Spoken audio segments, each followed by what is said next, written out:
Hello and welcome to the Martial Perspective. Today is Friday, July 24th, and I have a very special guest today, Sensei Ron Thomas. You may know him as Bobby from the Cobra Kai series and Karate Kid Part 1 and Part 2. Um, Sensei, Sensei Thomas is a very busy guy, and he's taken some time out of his day to do an interview with me today, so I'm eternally grateful to you, sir. Thank you. Absolutely. I'm happy to be here. Yes, sir. So how's life over there in Hollywood for you? Life is, I'm the Uber driver of the family. I've got a 12-year-old daughter who's, keeps me insanely busy with her schedule. And, she's an athlete and a soccer player and just got me going everywhere. So she's my main focus at the moment, until school's back in. Then Yeah. they can have her for a little bit. Yeah, I can't wait to get mine back. I've got a 15-year-old. I just had to run back and forth to cheerleading, and then I went there, and she goes, "Another hour, Dad." I'm like, Yeah. "You told me noon." So I'm like, my Yeah. wife went and got her. Yeah. I mean, I'm writing another book right now, so I pack my computer with me everywhere I go, So I'm sitting there waiting for her to get done with her stuff, and I'm typing away. Wow. Yeah. Got to make good use of your time, sir. So let's go ahead and get started. Yeah. When did you start your martial arts training, sir? I was a freshman in high school, Mhm. and the story goes, it's very much mirroring. They say life imitates art, and art also imitates life. So it very much mirrors the Cobra Kai and the Daniel-san, saga. And in this particular event, I was Daniel-san, really. I was very small as a freshman. Mhm. I weighed in at like 97 pounds PE, 97 pounds and under 5 foot. Like I think I was 5'11" or something like that. Just Mhm. pushing 5 foot. I was little. And I can remember the junior varsity football coach weighing us in for PE, giving our PE lockers at Reno High School, Reno, Nevada. So it was pretty big high school for Reno. And I stepped on the scale, and he basically said, "You need to go home and eat.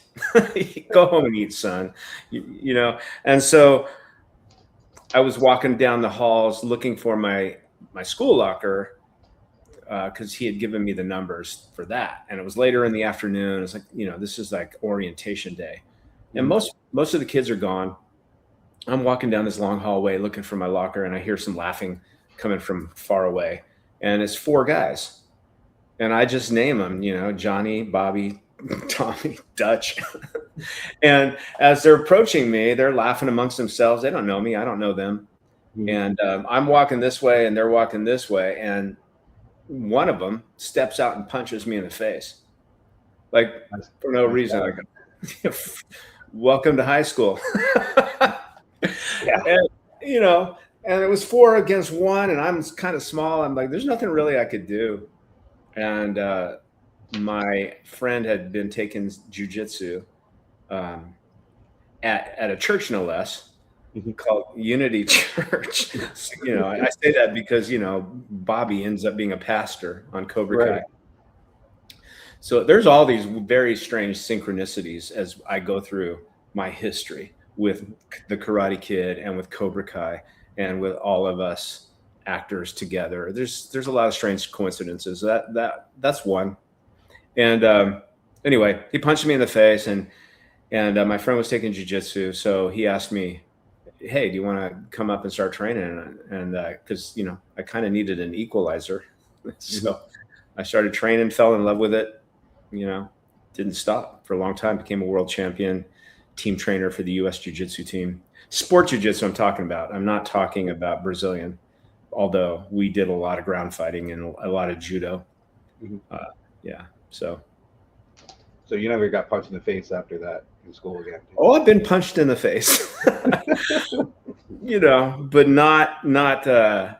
I can't remember being punched in the face, on the street. I've been punched in the face in the dojo, obviously, or in the ring. But yeah, I was punched in the face by Ralph Macchio when we were filming the soccer scene, where I trip him on the soccer field, and he accidentally, his fist is supposed to go by my face, and it did, but he clipped me with his forearm in the lip, gave me a bloody lip. So yeah, as a police officer, I've been punched in the face a couple times. It's not fun. have you really? Yeah, Yeah. really. Yeah. I don't think I've ever gone so far as to assault a police officer. That's not smart. No, But in the movie you would have. Well, not the the movie might have, but not the. Bobby was the good guy, the good bad guy. You know, That's what everybody says. He knew when the line was being crossed. Mhm. You know, that's what I love about Bobby. He knew when the line was being crossed. He would even stand up to Kreese, you know, Right. and even Johnny, you know, his best friend. So So, a lot of people start martial arts because of either bullying or fight or pulp culture. Now, I got to say, you were in a movie, you were associated with something that started a huge trend in the United States with martial arts. A lot of people started martial arts because of the Karate Kid movies. And I mean, you could say what you want. It's a huge influence. It's nostalgic and it's almost cult like. What was that like? yeah, it's not just the United States; it's all over the world. And I can remember being at a Comic-Con in Liverpool, and there was a bunch of martial artists, you know, older fans of the Karate Kid came out, and the Karate Kid had changed their lives. They say that the movie changed their lives, but really it's the martial arts that they got involved in martial arts. That's what really changed their lives. And I can remember this older gentleman. He's a black belt, older guy. And I signed the picture to him, and he stood there and he read what I wrote, and he started crying. I mean, it affected him that much. I had to walk out from the table and just give the guy a hug, you know? Mm-hmm. And it's moments like that where I'm just busy living my life and doing my thing, and I don't really realize the impact it's had on people until it's moments like that, you know? And going back all the way back to the Karate Kid, we didn't have the internet. We didn't have social media. We didn't have cell phones.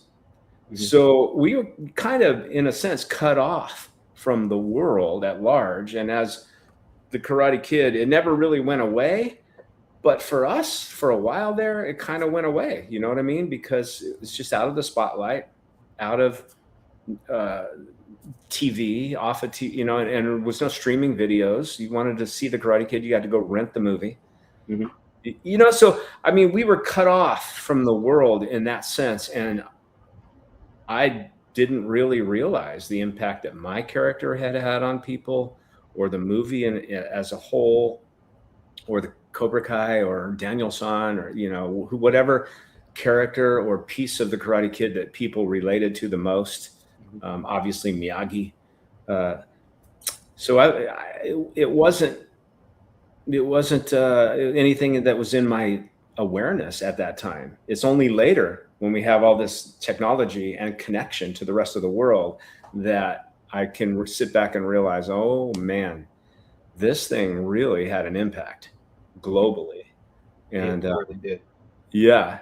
And that it's cool. That's kind of cool, you know, to be older and to sit back and see what you've done in your past and how it's affected people in a positive way. It's really nice. Well, being it wasn't a huge part in the movie that you had. I mean, it was significant, but Bobby actually has a following. I found out. I was telling my coworker about interviewing you, and his wife was like, "Oh my God, you're interviewing him? Jeez, I hit the biggest crush on him." So Bobby did have a cult following. Bobby has a huge following, actually. Yeah, because he did stand up, you know, because he was the good bad guy, and I mean, I've had people tell me that I'm the favorite character in the movie, and I say, "Really? Oh, Bobby's your favorite character? Yeah, more than Miyagi, more than Daniel? Yeah, I love Bobby." So there's definitely, that character had an impact, and you know, it's an honor to sit here and say that. Now, does your family realize the significance of Bobby, like your daughter? Yeah, I think they do. I think my wife. They go. My wife goes with me everywhere I go. I take my daughter. I try to introduce her, you know, and she's to her, I'm just dad, but Right. she also does tend to brag a little. And she's in a movie camp this week, actually, how to make movies, how to be in front of the camera and behind the camera. And of course, she had to say something to the teacher. And of course, the teacher, who's a professional DP, director of photography, he had to come up to me and take his picture with me, and and then tell me stories. So, yeah, she's like I said, she's only 12, but she's been around, and she can see the impact of fans when they come up to me and want my autograph, or I'm signing pictures at a table at a Comic-Con or something like that. Mhm. So, As a freshman in high school, you started your martial arts career. How long after that did the audition come for the movie? well, a while, because I went through high school. I started college in Reno, University of Nevada, Reno. I was already an actor. I started acting when I was 11, Mhm. but it was in that time period that I decided to move to Los Angeles and pursue it full time. Mhm. And so I was already a college student when that happened. And so I got the Karate Kid when I was like 20, 21 years old. So it was a while after high school, you know. Right. Yeah. So you walk in, you audition. Obviously, you don't find out right away that you get the part. Was there a long waiting period for that? Well, they call you back, right? So there's a series of callbacks. Mhm. So I walk in. I initially auditioned for Johnny, and then they called me back, read again, and then they call you in for a group of people, and then they sent me over to the studio over Warner Brothers lot in Burbank, and big room with the director John Avildsen, who many people forget or never even realized that John Avildsen directed Rocky Yeah. and won an Academy Award for Rocky. So this is big time stuff with big time people, Mhm. And his director of photography won the Academy Award for Rocky. He was our DP also. And so you walk into this room, and John has this little camera, and he took that camera with him everywhere he went, you Mhm. know. And I hardly ever saw him without a camera, whether it was, just if I saw him at an event somewhere socially, he had his little camera with him because he filmed his life. And he was an editor. He started out as an editor.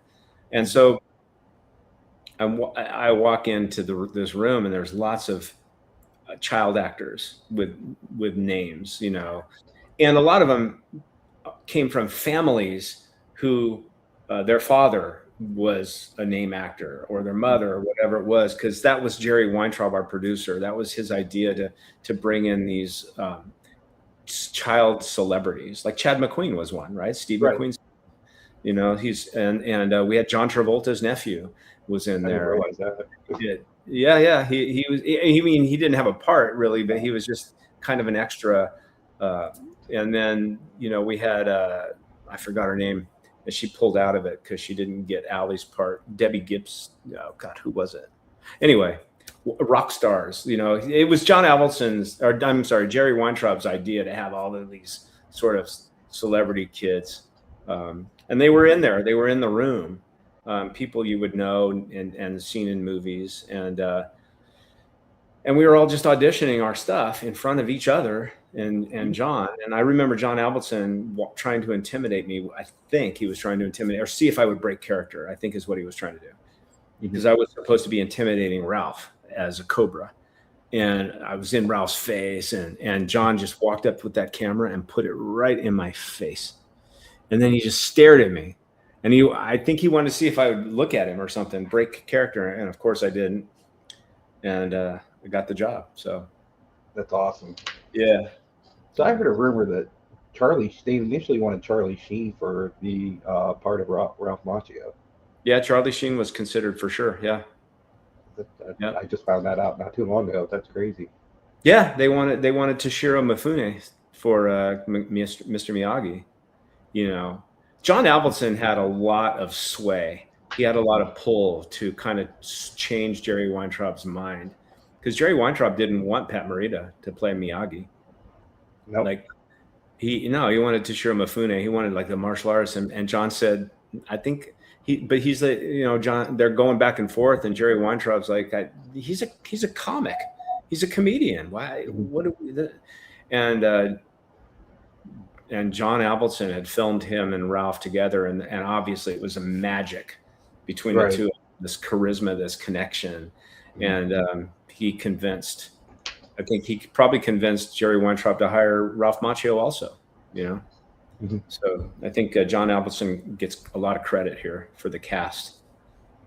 So what was your training like for the movie itself? Was it like a dojo style training, katas and all this stuff, or was it sparring or no katas? Yeah, it was Pat Johnson. He directly under Chuck Norris. Yep. He referee. Yeah. He tough guy, tough dude. Didn't put up with a lot of crap. He had separated us, the Cobras, by ourselves, and even he had separated us and Ralph. We never really trained together. He trained us in two different sort of philosophies and styles, and then also Kreese never really trained with us. It was just the five of us Cobras training, and then it was just a lot of no katas, but a lot of sparring techniques and a lot of just hitting the bag and that kind of thing. So I was the only one of the five of us who was already a black belt, and so that had to have been incredibly difficult to train. Have the same trainer but train two different styles, because obviously you got the Cobra Kai style, and then you got the Miyagi-Do style. I mean, they're more offenses, more defense, or whatever. But yeah, that would be incredibly difficult, I would think. I don't, not for Pat Johnson. I think he was been around for a long time and been around Bruce Lee and Chuck Norris and all those old time martial arts pioneers, and he knew what he was doing, and he obviously he had John Avildsen looking over his shoulder, and they were sitting in meetings, and this is what we want from Daniel-san. This is what we want from the Cobras, and we want so it was an interesting time. Right. So the All Valley tournament itself, was that actually a live tournament?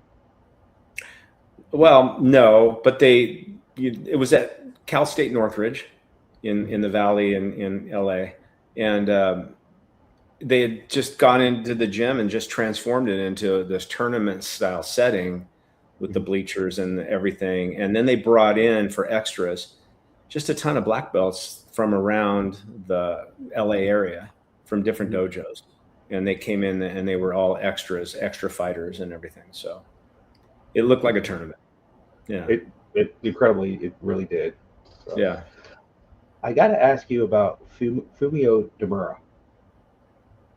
Yeah. So Fumio Demura was the inspiration of Mr. Miyagi, from what I've read.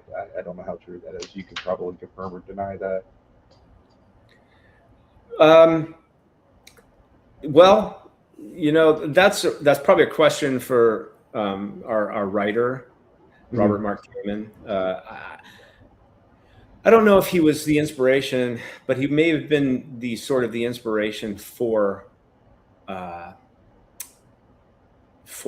not initially for the writing of the character, I don't think, but I could be wrong. I don't know, but I know he was kind of the inspiration for the way that Miyagi was sort of portrayed, in the martial arts. And Fumio actually was his stunt double, was Pat Morita's stunt double.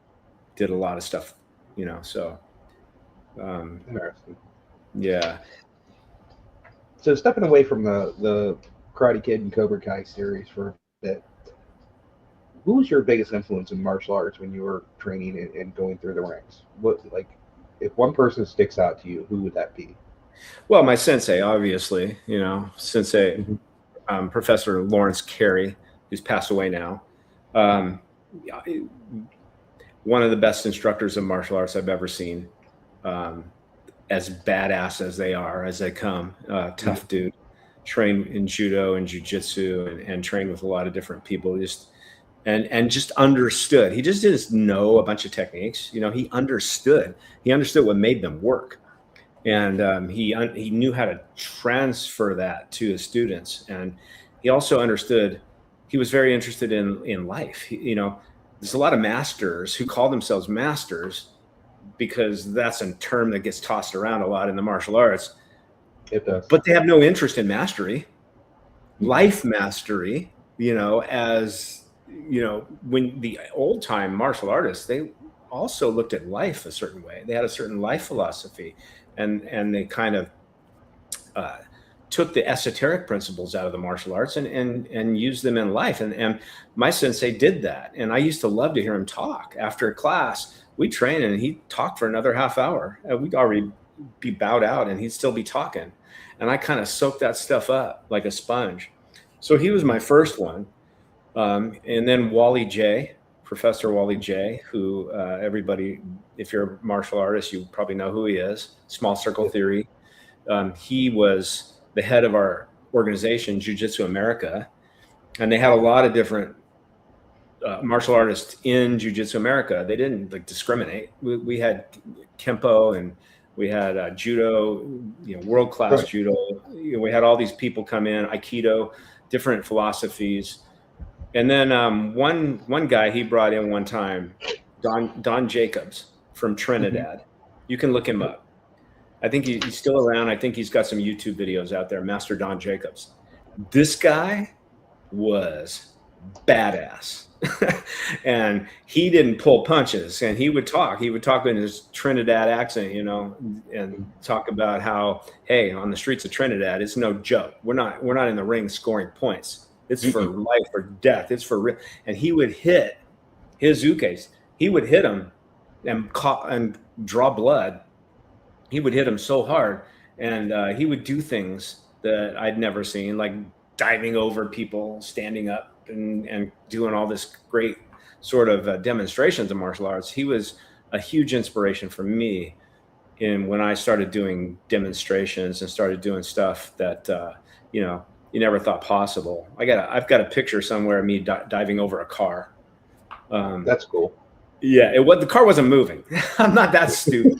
But I did a dive roll over a car. It would push your limits. It pushed what you think is possible, what you think you can do with no mats. The car was on the grass. I dove over it and do a roll at it. And then I had it one time. I did a demonstration in a convention center, and we pulled that car into the convention center, and I did it over the car, in front of people. And he was the inspiration for my sort of acrobatic, pushing my body to the limit, pushing my mind to the limit kind of stuff. And so I've been lucky. I've been blessed to be around some really cool martial artists. Professor Toru Tanaka, who played Odd Jobs, So did we lose you? Did I lose you? Are you frozen? Nope. I'm here. Wow. Okay. I thought for a second everything went silent. No, Professor Toru Tanaka was another huge influence, obviously an actor. Odd Job, the first Odd Jobs in the James Bond movies, and 7th degree black belt in Kodokan Jiu-Jitsu. So I've been blessed to be around some really cool people and absorb their sort of perspective on life and martial arts. So, yeah. Right. So my understanding of martial arts, I've been training for martial arts for about 14, 15 years now. I got into it with my son after I already became a police officer. My life has been busy. I played all kinds of sports, but we weren't very wealthy family, so paying for sports, we had to do school sports. So I really never got into the martial arts as I wanted to, but I used to pretend, but I never got into it. However, I almost forgot where I was going with this, but I didn't get that aspect of martial arts when I was young. My understanding of martial arts is what it's become in the last 15 years. And, all my guests, I ask this question, you've been in it quite a bit longer than I have, obviously, because, Karate Kid came out a couple years after I was born. But what was training like when you first started as compared to what it's become today?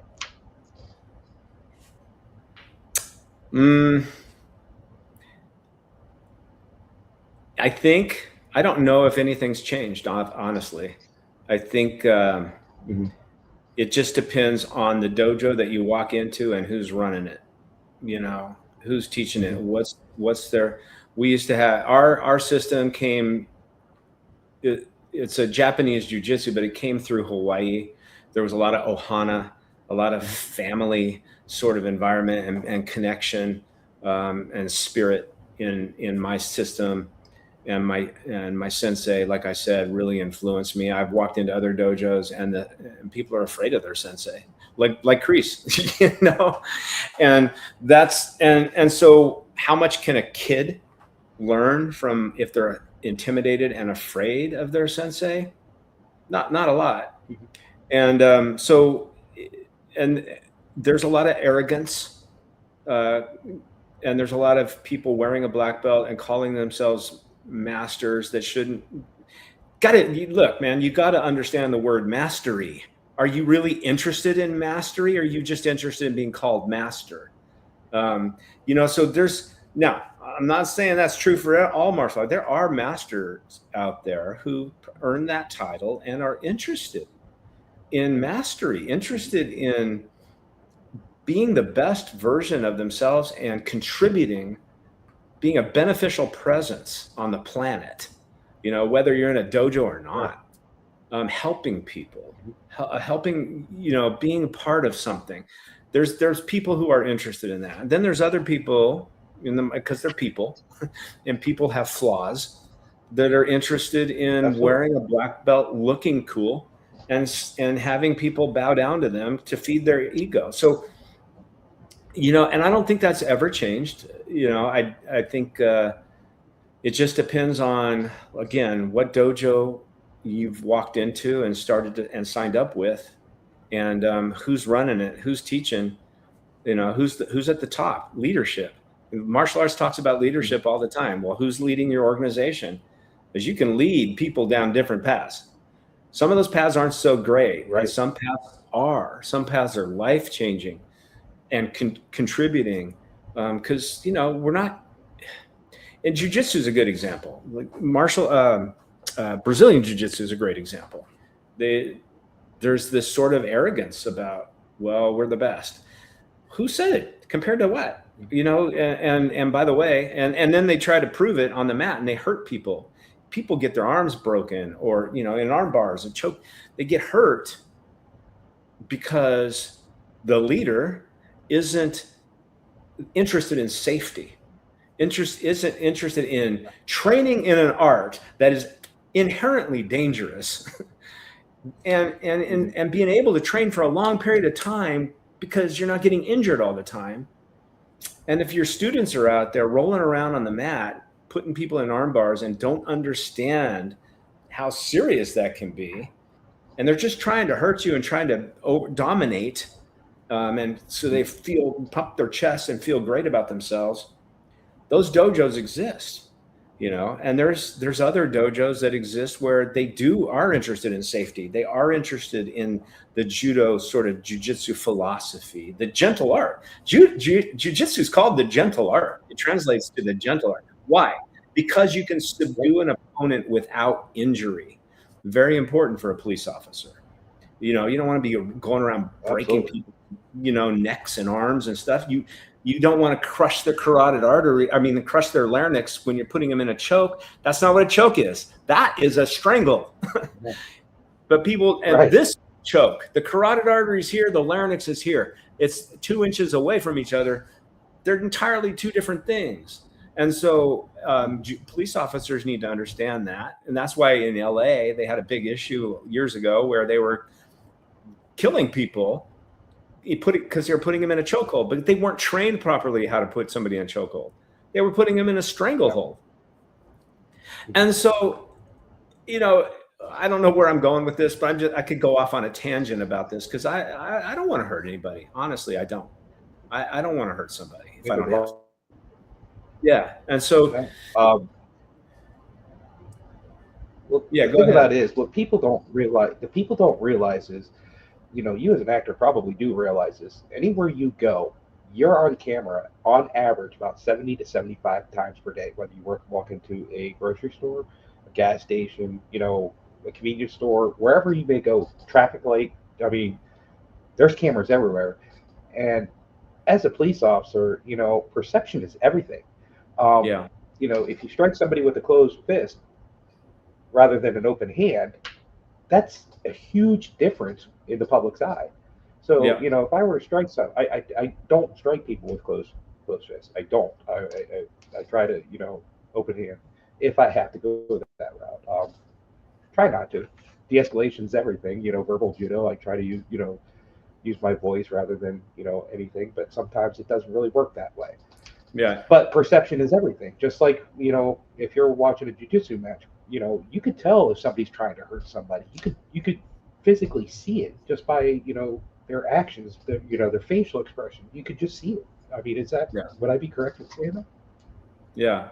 No, yeah, absolutely right. And there are those kind of people who don't care that their nose is in the center of their face. They don't care if their face gets rearranged. They want to fight.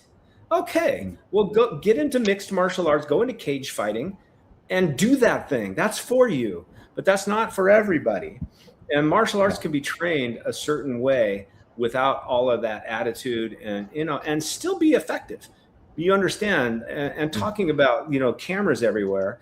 Back in my day, like I said, we didn't even have cell phones when I first started training. There was no cameras. People didn't have cameras on them, but people do have friends. And I can remember my sensei telling us, hey, when Brazilian jiu-jitsu started to get popular, we were already doing it, right? Judo has a lot of ground fighting in it.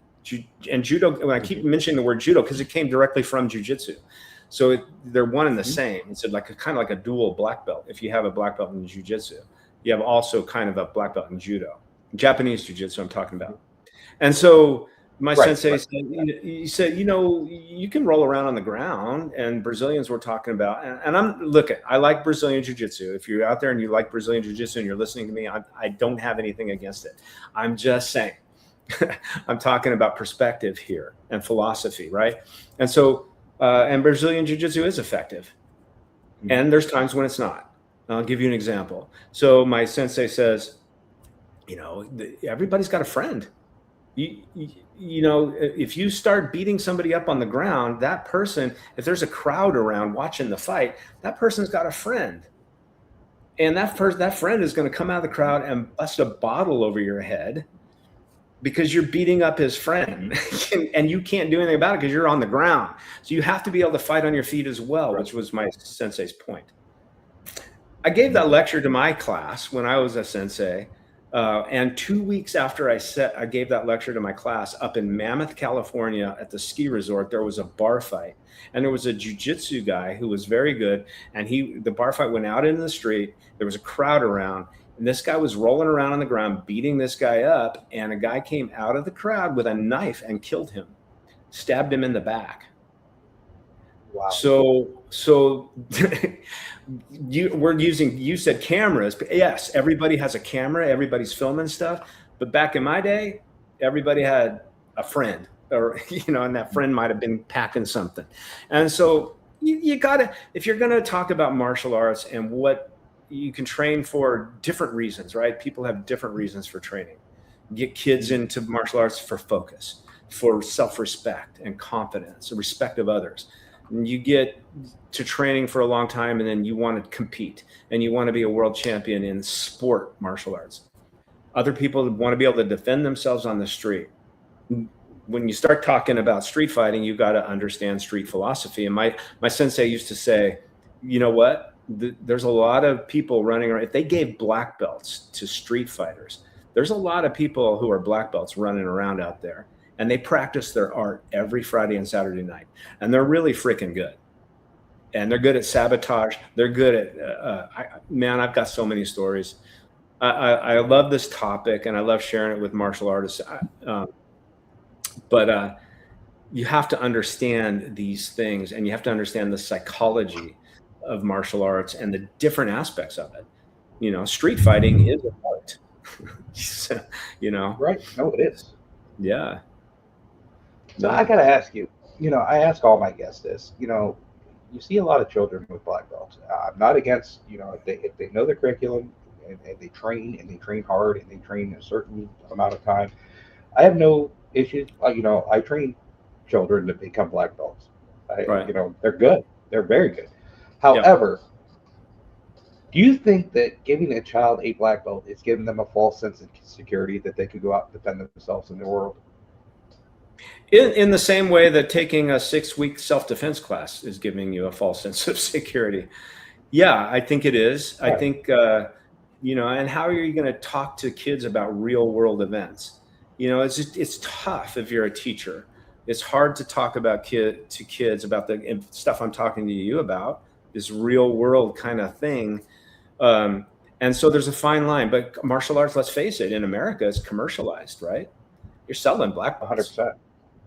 Come Right. on, people. We're selling daycare service and black belts. We're selling it, and some people are not qualified to be a black belt, but they're getting it because they're paying for it. That's the honest, hardcore truth. And I know no other way. I speak the truth, And so in my system, you couldn't be a black belt until you were 16. Couldn't get it. You're stuck at brown belt. If you were 12 years old, you're stuck at brown belt until you're 16 in the real Kodokan Jiu-Jitsu.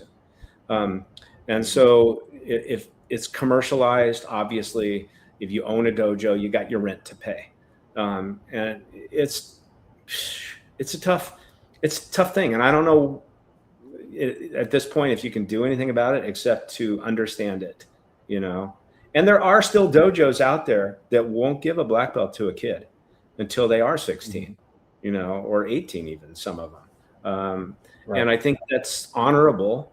And, at the same time, I get it. You want to keep kids motivated because there's that part of the conversation, keeping kids motivated to get their black belt. If they can't get their black belt till they're 16 and they're only 12, the 12-year-old brain doesn't see that far into the future. They're like, I want my black belt, Right. And so it's a fine line you're balancing. It's a juggling act. And I don't know what to say about it. Just try to keep that kid engaged and continue to talk to them about, look, you may be a black belt, but that doesn't mean that you're able to handle yourself against a 200-pound man.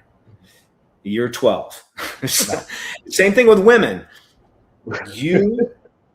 Your body is not designed to be able to defend against a 220-pound man. That's martial science. That's not martial arts. Can you? Yeah. But I don't let your black belt give you a false sense of security that you're able to do it. You better know some stuff before you start trying to defend yourself against a bigger guy you're just not. If you can defend yourself against pound for pound, strength against strength, then you cease becoming a woman. That's a quote from my sensei. You're obviously, so your body's not designed for it. Kids, their bodies aren't designed for it. I'm talking strength now. Can you hurt somebody? Right. Absolutely. Yes, you can. Can you take eyeballs out? Yes, you can. There are weak points on a 250-pound man that you can attack, but you better know what you're doing, and you better have trained for a long time before you even attempt it. Because, like I said, absolutely, there's street fighters out there. And by the way, where does a man want a woman if a man's attacking her? On the ground, usually. On the ground. So you better know ground. Close. You better know ground fighting. You better know how to take an eyeball out. You better know how to choke somebody. And so this is raw, honest truth about martial arts, and it does take a long time. It really does take a long time to be able to handle yourself in a violent situation when somebody really does want to hurt you. Mm-hmm. Right. So I'm going to kind of make my Brazilian jiu-jitsu friends a little perturbed right now, because every time I bring this up, I hear, oh, no. So it was explained to me, Japanese jiu-jitsu was trained by the samurais when they wanted to play, and not hurt one another. It was their training. After that came judo.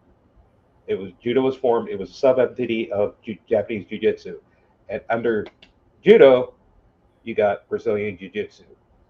So they all kind of came from one another. Do you have any take on that? Yeah, I mean, if you trace the martial arts way back, it started in Egypt. You know, there's hieroglyphics on inside pyramids and stuff that show wartime kind of techniques and different things. So, and then it traveled through Asia, went to China, and then came into Japan, and then traveled to Brazil. You know, now Brazilians have kind of perfected what I think judo started, and they've done a great job. You know, there's some great. They're very good. They're very good on the ground. I've watched the Brazilians. I've seen them fight, and I've seen them do stuff on the ground that, you know, even longtime judo guys training in that one way couldn't defend against. You know, but again, I think that if you're really a martial artist and you really want everything that martial arts has to offer, mindset, personal development, spiritual development, and leadership, and also be able to handle yourself well, you got to know a lot. You have to know how to fight from your feet. You have to know the psychology of street fighting and gang fighting, multiple attackers, how to deal with those types of situations. You want to study all of these different things. You don't just want to study punches and kicks unless that's your thing. You want to study throwing and techniques. And remember, throws in jiu-jitsu, throws were originally designed on prisoners. They were designed to kill somebody. They weren't designed to throw somebody on their back. They were designed to throw somebody on their head. You know, and we turned them over onto their back so we can practice the next day. You know, we don't run out of ukes. So, but initially they were practiced on prisoners to see what worked and what didn't work. And you would, you know, you throw somebody on the concrete hard enough on their head or on their neck or even on their back, they're not going to get back up. So throws are good. Arm bars and chokes. And for a police officer, all the gentle arts of jiu-jitsu. Look, I can put you in a finger lock and I'll put you on your knees, but I don't have to injure you. I can cuff you from here. I can have a conversation with you from here. You can't punch me. You're in too much pain and you're afraid I'm going to break your fingers. And I could break your fingers if I wanted to. But the reason jiu-jitsu is so great for police officers is because you don't have to break their finger. You don't have to break their arm. You don't have to break their wrist. You can put them in a position to have a conversation and you say, if I let go and you continue this, the next time I'm going to break your wrist. That's the beauty of jiu-jitsu.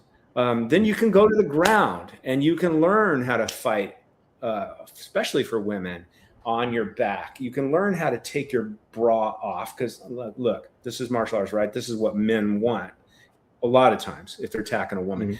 And choke the person with your bra strap or your belt or your purse strap. God, the conversation is endless, isn't it? It just keeps going. But I think and then there's multiple attackers. Who do you take out first in a gang fight? The leader. You take him out. The biggest one. Yes. You take the guy with the mouth out. You take the leader out because the other people are followers. You take him out, they don't want to deal with you. And so all of this stuff is really important to study, sink it, integrate it in who you are as a martial artist. Integrate it in your body, your mind, and your spirit, and know it. Know it like riding a bike. So you don't have to think about it. You just get on a bike and ride. So you don't have to think about all this stuff when a real life situation occurs, or even a competition. You just want to have been trained so well that your unconscious mind sort of takes over, like riding a bike, right? You don't think about, or walking. A baby thinks about each step they're taking. They don't want to fall, but eventually we just learn to walk. And if something gets in our way, we walk around it. We don't even think about it. right? Driving a car is very similar. You know, somebody cuts us off in traffic. We don't think about it. Our foot just hits the brake, right? And so that's kind of unconscious especially in LA. Programming. Yeah. And so you want the martial arts to be that. You want to be unconsciously sort of programmed to be able to deal with whatever, because it's just part of who you are. That's the point you're aiming for. At that point, I say you're starting to step into mastery. And that's way above black belt, by the way, because Shodan, it means in Japanese means beginning. Oh, I just got my black belt. I'm just beginning. Yeah. Absolutely. You're just the beginner.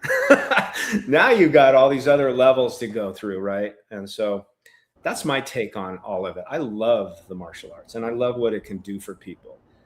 And what I don't like is the parts we're talking about that it shows. Yeah, that I don't like that it's commercialized necessarily. I don't like that, but what are you going to do? I mean, people got to pay their rent, so I understand it.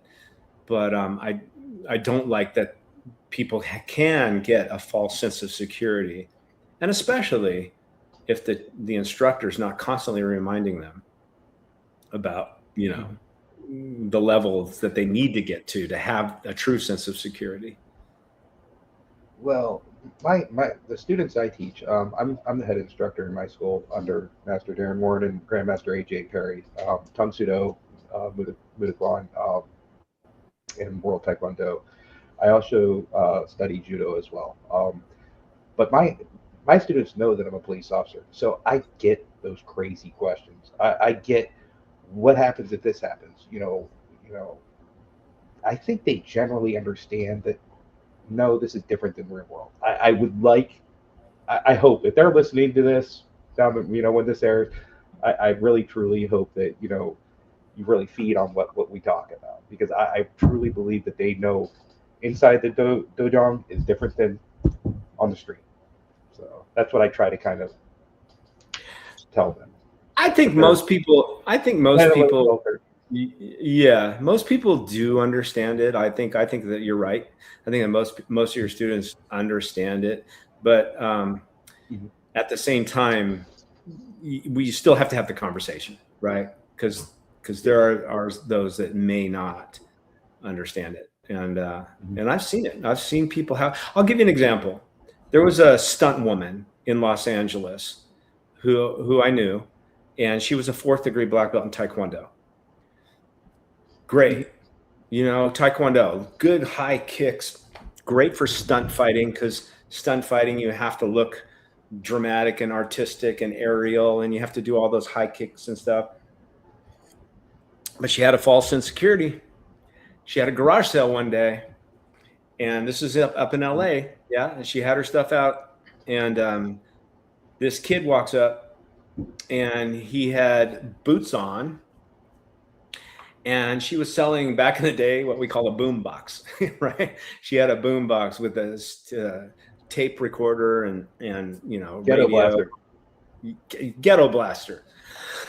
And the kid said, "Does it work?" The kid's like, "I want it. Does it work?" And she goes, "Yeah, come on, I'll plug it in for you." So she bends down. She takes him inside her house to plug it in. She bends down to plug it in, and the kid takes his boot and kicks her in the face and crushed her jaw and broke her nose and broke her jaw, because when she bent over, he was a street fighter. He was a thief. He took the boombox and her cash, put her in the hospital, and took off. That's what I'm talking about. You're walking around bragging about how you're a 4th degree black belt in Taekwondo, and in LA, you brag about yourself. That's what you do. You want people to know what you got, and but what she got. I lived out that way. Yeah, exactly. And so that's a story of what exactly we're talking about here. You can't let it go to your head. You can't have a false insecurity. You've got to have awareness. You've got to do smart things around people you don't know. You got to, you sit in a restaurant. I can't sit in a restaurant with my back to everybody. I have to sit somewhere where I can see the whole restaurant, while I'm eating. I don't like Okay. people. Yeah, well, you're a police officer. I can understand Absolutely. why not. 100%. And Well, former veteran too. So I just don't. well, yeah, for sure then. Yeah, but and martial artists too, by the way, teachers out there listening, you can work with one student even though you got 30 students in your class. You can be working with one or two on a technique, but be able to see the whole class while you're doing it, especially if you're working with kids. Yeah. Pull your two students over and to a portion of the mat or the dojo where you can see everybody out of your peripheral vision and nobody's behind you.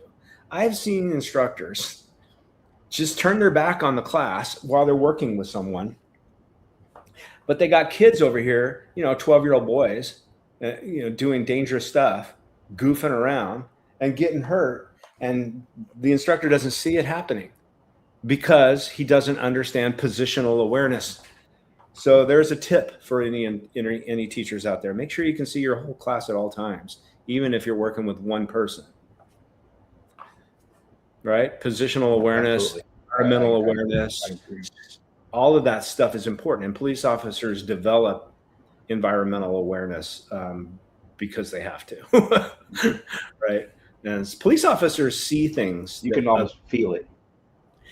You can feel it, exactly. And police officers notice stuff that the normal person walking down the street wouldn't even pay attention to.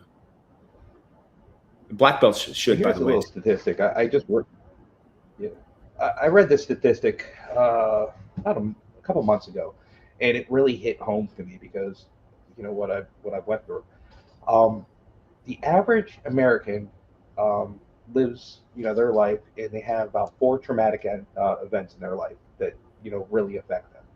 A police officer, in the span of his 25 to 30-year career, will feel 800 of them. Is that crazy? No, and I just had this conversation with a veteran, a Navy veteran, who I was talking about my dad, who was a World War II vet, Purple Heart veteran. My dad parachuted into enemy lines behind Omaha Beach. He parachuted into Saint-Maryllis, France, 5 hours before we even hit Omaha Beach. My dad would never talk about the war. Wow. And he was a tough dude, my dad. And he came back basically angry and with post-traumatic stress. And my mom tried to wake him up out of a nightmare one time, and he threw her across the room because he thought he was in a foxhole. I said, Dad, how come you never talk about the war? And he said, son, you don't ever want to go to war. I said, why? He said, because one night you're out drinking beer with your buddy, and the next night you're in a foxhole, you're wiping his brains off your shoulder. I seen my dad come back. I've seen people try to intimidate him when I was younger, big people. He couldn't be intimidated. He's already seen it all. He'd already done it all. There's nothing you're going to show him. So I'm talking to this Navy vet the other day, and I was telling him that story. I was telling him about my dad, and he said, there's a statistic out there about this traumatic event thing, about when you're in combat. You can imagine how traumatic it would be to be in a car accident. The trauma and the stress that would put on your body and your brain. He said a combat, I forgot the number, but it was very similar. The number was something like, imagine you're in combat and you're going through about, I forgot what he said, honestly, but it was like 2,000 of those every 5 minutes, 2,000 car accidents. That's how much stress is on a person. Yeah, crazy. That's not the number, but it's something. It's exactly what we're talking about, though. Right. Yeah. Mm-hmm. And it's interesting you're talking about your father, because my grandfather was a waist gunner in a B-17 who was shot down and ended up spending 2.5 years installing 17 over in Austria and Germany. Exact same way. He was probably 5'5", maybe at his height. And nothing scared him. I remember, my brother, my older brother, he's close to your age. He big guy, 6 something, 250, 300 pounds. he told my like he would have my brothers kneel down so he could step up on his back to reach the car engine to fix something, or he was underneath the jack slipped one time. He never Yeah. flinched. The dude Right. was my grandfather had no fear whatsoever. Heavy Yeah. alcoholic due to PTSD, but I mean, he was my hero, and I respect him. I miss him dearly. He died late '90s, but he when you said that, it just triggered my memory about my grandfather. Yeah. Those So guys, that was a that's different nothing time, fair. man. Those guys, my dad was a parachuter. He was an 82nd Airborne. Yeah, They weren't expected to come back jeez. in that day. No, You're just a floating target, and you're just people picking you off in the sky. Yeah, those guys were tough. right. Yeah, different time.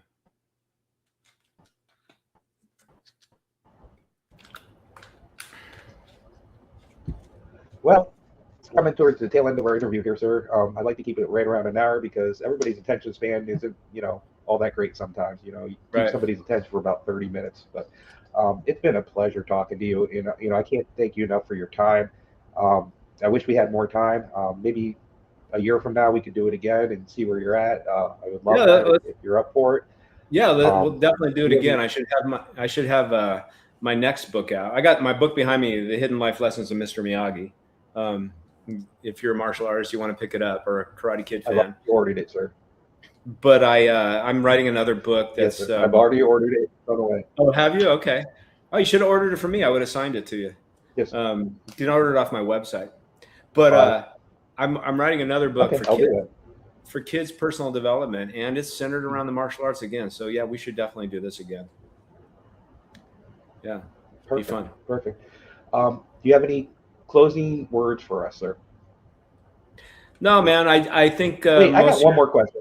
Yeah, go ahead. I gotta ask. Okay, I don't want to harp on the Karate Kid stuff. I love it. I mean, I'm a huge fan. Obviously, you can tell with the thing.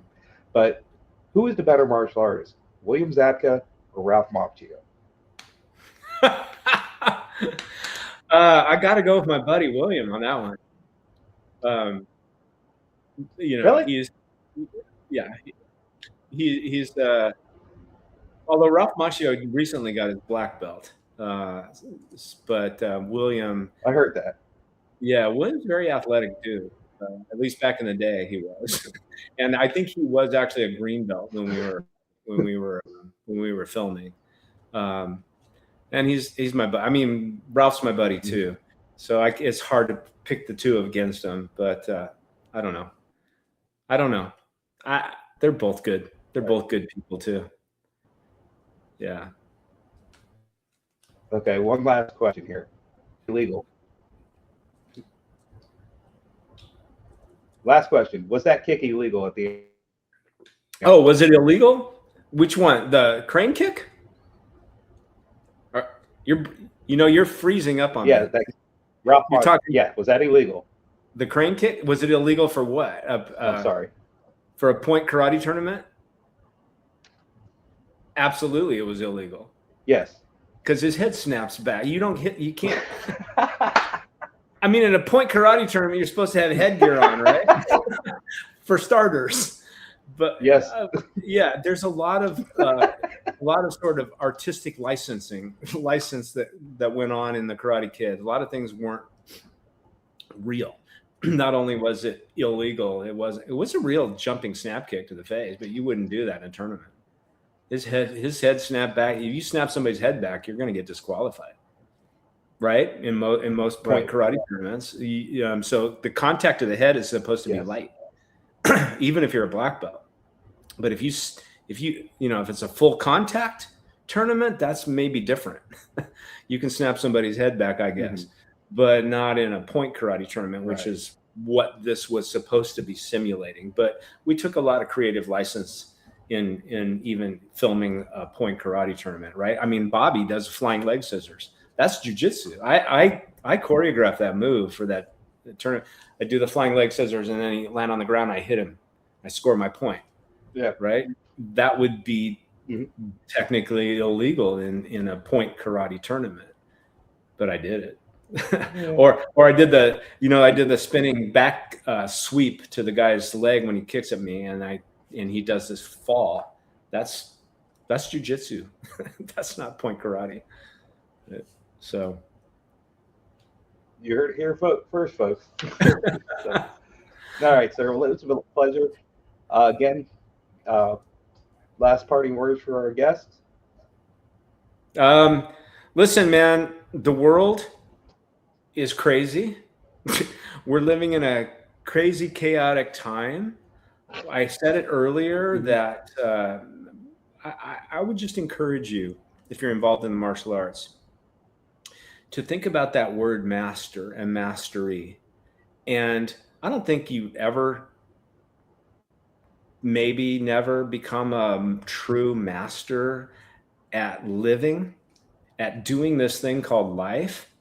And even the martial arts is just always being improvement. I mean, I guess you could reach a level of mastery in the martial arts, but if you're going to go that way, you have to mind, body, and spirit. How many times have we heard in mind, body, and spirit is what the martial arts are about? The whole person, that triad, training all of those. And so it's not only about what happens in the dojo and on the mat and what you're wearing around your waist. Like Miyagi said, it's martial arts is never here. It's here. It's here. And so I would encourage you to lean into mastery for real, life mastery, emotional mastery, financial mastery, mental mastery, physical mastery. I would encourage you to lean into that and be able to set an example for the people around you, your world, our world, because the martial arts is one of the few institutions that train these things we're talking about: confidence and self-respect and honor and discipline and focus and resilience. And so you can also pass that on to people who don't want to go into the dojo, but they need these lessons. We need martial artists in this world, and we need to take what we know and give it to the world. That's why I'm a public speaker, so I can give these types of things to the world, because people are starving for it. We need to counterbalance all the negativity out there and all the division and the disrespect of each other and over politics or whatever else.